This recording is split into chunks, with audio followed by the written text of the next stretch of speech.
I stared at the crisp white paper in my trembling hands.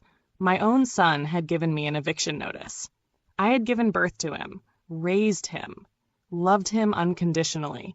And yet, here I was, being thrown out of the very home I had built with his father. The home where I had kissed his skinned knees, cooked his favorite meals, and stayed up during his childhood fevers. The words blurred on the page. You are hereby required to vacate the premises within 30 days. A cold dread settled in my stomach as I lifted my gaze to face him. Nathan stood in front of me, arms crossed, his jaw set in that same stubborn way he had as a child when he wanted his way. But this was no childhood tantrum. Mom, this isn't personal, he said flatly. It's just practical. Olivia and I are expecting a baby. We need the space. You'll be fine in the apartment we arranged for you. It's not a big deal. Not a big deal? A lump rose in my throat, but I refused to let him see me break. My gaze flickered to Olivia, my daughter-in-law, standing beside him, her arms wrapped around her growing belly, her lips curled in the slightest smirk, as if she was enjoying every second of this. I felt like I was drowning. I turned back to Nathan, searching for any hint of the boy I had raised, the one who used to wrap his small arms around my waist, whispering, I love you, Mom. The boy who had promised to take care of me in my old age, who had once cried when he thought he'd hurt my feelings. But that boy was gone. You tricked me, I whispered, my voice barely audible. Nathan exhaled sharply. Look, you signed the documents. Legally, the house belongs to me now. I didn't force you to sign them. It's done. I felt my breath hitch. He was right. I had signed the papers. He had come to me weeks ago, smiling, saying he needed my signature for some minor property adjustments. I hadn't thought much of it. He had been so casual, so warm. I had trusted him. And now I was paying the price. I straightened my spine, ignoring the pain in my chest. And where exactly am I supposed to go? Olivia let out a fake, sympathetic sigh. The little house we found for you is perfect. A bit old, yes, but nothing a little cleaning won't fix. Nathan nodded. It's just outside town. Quiet. You'll love it. They had planned this. Every detail, the false kindness, the reassurances, the gentle nudges to sign. I had walked right into their trap, blind and trusting. A sharp pain shot through my heart. I wanted to scream. I wanted to curse, to demand how he could do this to me. But I swallowed it down. Instead, I did something that surprised even me. I smiled. It was small, forced, but it was there. Nathan frowned. Olivia's smirk faltered. You're right, I said softly. If it's legally yours, there's nothing I can do. A flash of relief crossed Nathan's face, but he quickly masked it. I'm glad you understand, Mom. Oh, I understood perfectly. I understood that my son had betrayed me, that my daughter-in-law had manipulated him, that they had played me for a fool. But I also understood something else, something they didn't. They thought I was weak, helpless, that I would simply pack my bags and fade into the background of their perfect new life. They had no idea what was coming next. I packed my things without a word. The house felt different, like the walls themselves were watching, whispering, asking me why I wasn't fighting. My son barely looked at me as he helped his wife settle in. Her belly was round now, pregnant. They wanted my house, my home, for their growing family, and I was nothing more than an obstacle in their way. When I stepped out of that house for the last time, I didn't look back. Not yet. The place he had arranged for me was a disgrace. The moment I stepped inside, the smell of mold filled my nostrils. The heating barely worked, and the walls were thin, like paper. The roof had a leak, and every time it rained, I had to scramble with buckets to keep the water from ruining what little I had. This was what my son had deemed manageable for me? On the third night, the cold seeped into my bones so deeply that I curled into myself, shivering. I wasn't a young woman anymore. I couldn't live like this. But that wasn't what broke me. What broke me was the loneliness. I had spent years raising that boy, sacrificing, giving, loving. And here I was, discarded like an old coat in the back of a forgotten closet. He hadn't even called to check on me. I let myself cry that night. I let myself feel the weight of the betrayal, the pain of being tossed aside by the one person I had given my life for. But when morning came, I wiped my tears. I looked at myself in the mirror, my reflection staring back at me with quiet determination. It was time to set my own plan in motion. I had always trusted Nathan.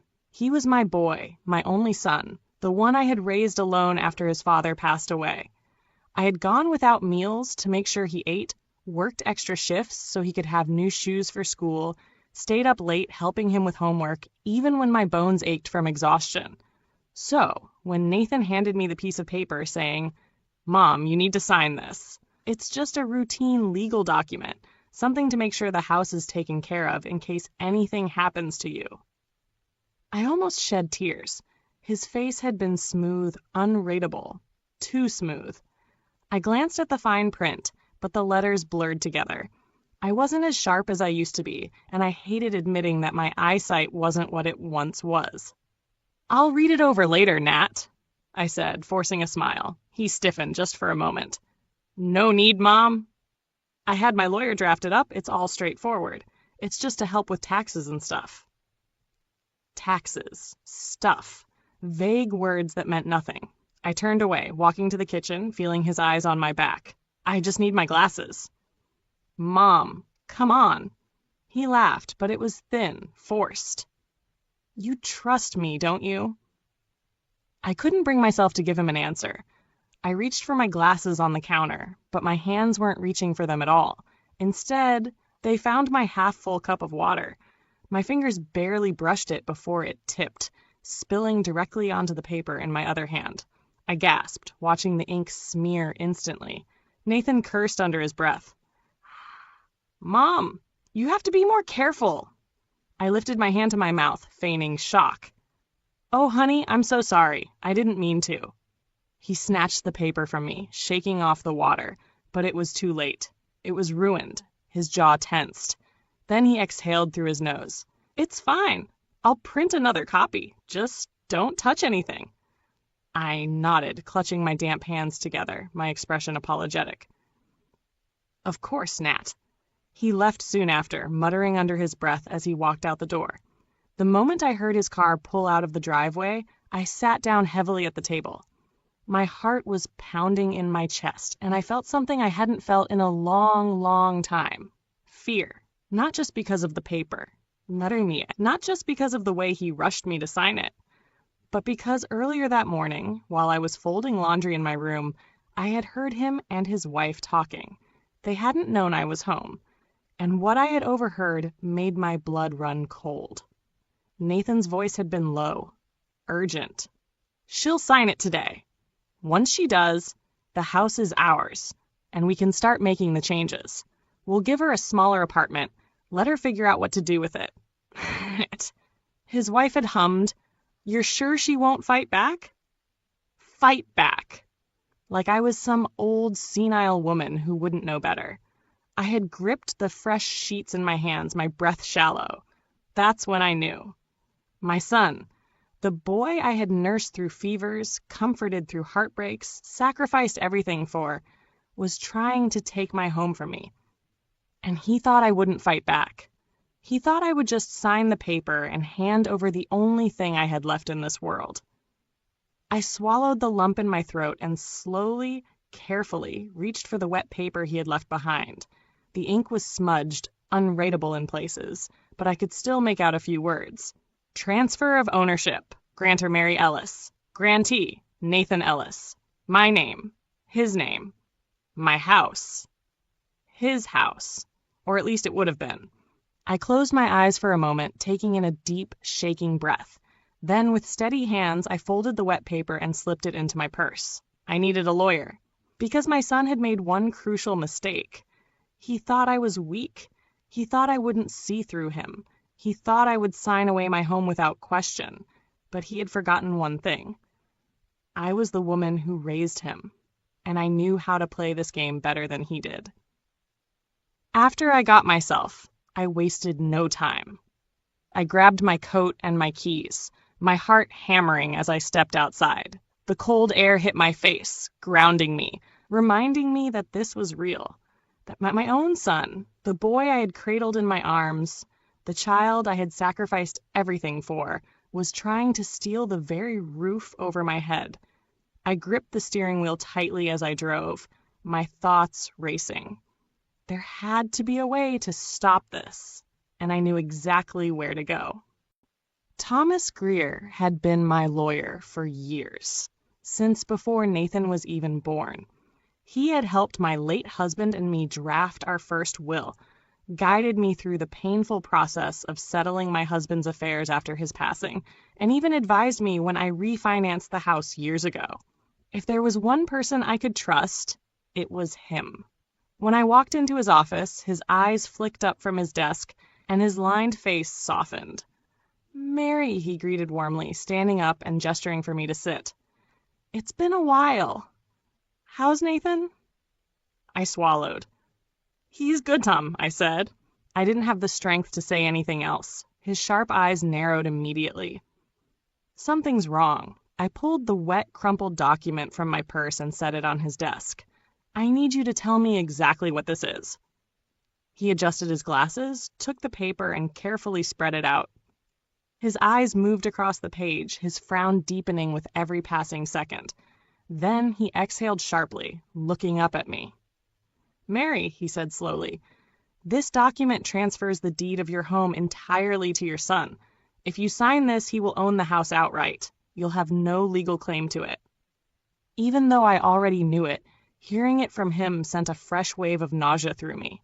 My hands clenched in my lap. "And if I had signed it?" He hesitated. "Legally, he could have you evicted." My own flesh and blood had plotted to make me homeless. I let out a slow breath. "Tom," I said, keeping my voice steady, "can you make me a document that looks just like this?" But I paused, my lips curling into the smallest hint of a smile. "With a few changes?" His brows lifted slightly. "Mary," he said carefully, "what exactly are you planning?" I met his gaze, unflinching. "Something my son will never see coming." Tom worked quickly, scanning the original document into his computer and retyping it word for word. He kept everything nearly identical. Same formatting, same wording, same legal jargon. But in this version, instead of making Nathan the sole owner, it ensured that I remained the sole owner of the house. To anyone glancing at it, it was the same document, but in reality, it was the opposite of what my son wanted. As he worked, he glanced at me occasionally, his expression unreadable. "Mary, I have to ask," he finally said. "Why not confront him? Why not just refuse to sign?" I stared at the paper in front of me, my fingers tracing the edge. "Because, Tom," I said softly, "if I just refuse, he'll find another way. He'll keep pushing until I'm too tired to fight, but if he thinks he's won..." I let the words hang in the air, watching as understanding dawned in his eyes. "He won't see it coming," he murmured. I shook my head. "Not until it's too late." He leaned back, rubbing his chin. "You always were a sharp one, Mary." I gave him a tired smile. I had to be. By the time I left his office, the new document was tucked safely in my purse. Now all I had to do was wait. 3 days later, Nathan walked into the house like he owned the place already, his smile practiced, his demeanor smooth. "Mom, I brought the new papers," he said, waving them in the air. "Nice and dry this time." I laughed lightly, playing my part. "Oh, good. I felt so bad about the other one." He set the papers in front of me and handed me a pen. "Just sign here," he said, tapping the bottom. I picked up the pen, my hand hovering over the page. "Oh, Natty, be a dear and grab my reading glasses from the counter." He sighed but turned to get them, walking toward the kitchen. The moment his back was turned, my hand shot into my purse. In a blink, I swapped his document with mine. By the time he returned, I was holding the pen again, my expression serene. "Thank you, sweetheart," I said. I signed my name. And just like that, my fate was sealed. Except, it wasn't my fate. It was his. For the next 2 weeks, I pretended nothing had changed. I lived as I always had, tending to my garden, going to my weekly book club, calling my old friends to catch up, and all the while my son was busy perfecting his plan. He thought he had me right where he wanted me. So, when the eviction notice arrived in the mail, I acted the part perfectly. I gasped when I saw it, clutched my chest as if my heart might give out, called Nathan in tears, begging for an explanation. And when he arrived, smug and composed, I let him tell me with his own mouth that he had taken my home from me, that he had found a small apartment for me, as if he were doing me a favor, that it was for the best, that I should just accept it. So I did. I packed my things, walked out of the house I had lived in for decades, and moved into the tiny, broken-down apartment he had arranged for me. I let him think he had won, because the moment he believed it, when he felt the safest, the most comfortable, was when I would strike back. He thought he was the mastermind. He thought I was weak. But he had no idea who he was playing against. And soon he was going to find out.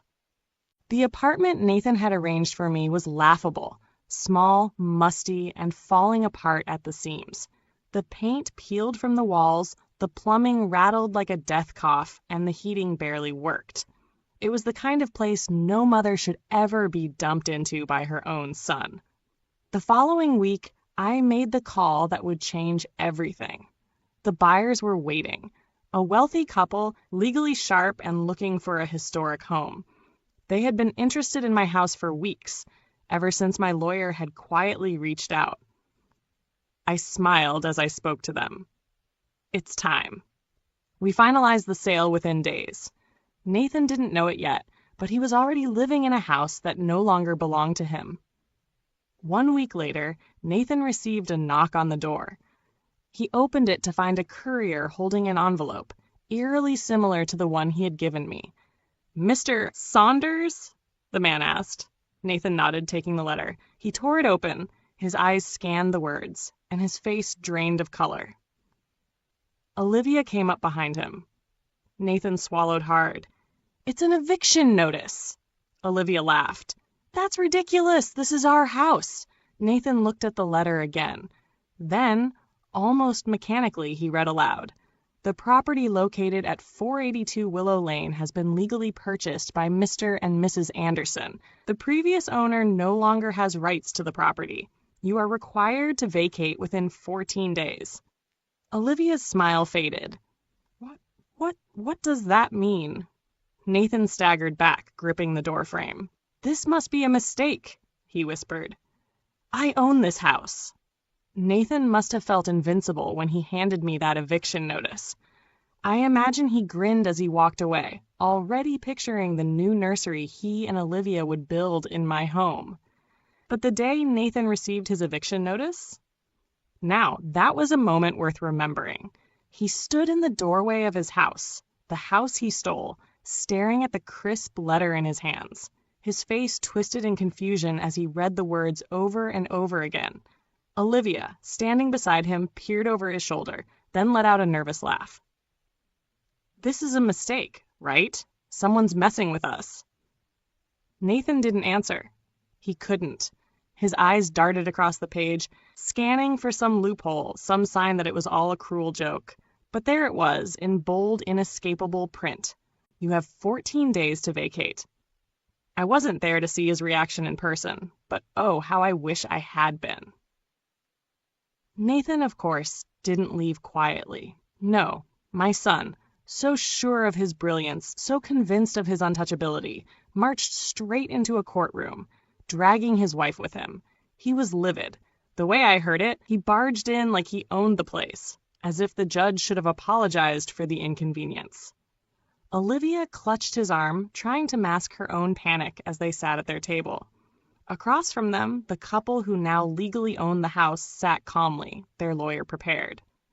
The moment the judge called the case, Nathan stood up so fast his chair nearly toppled over.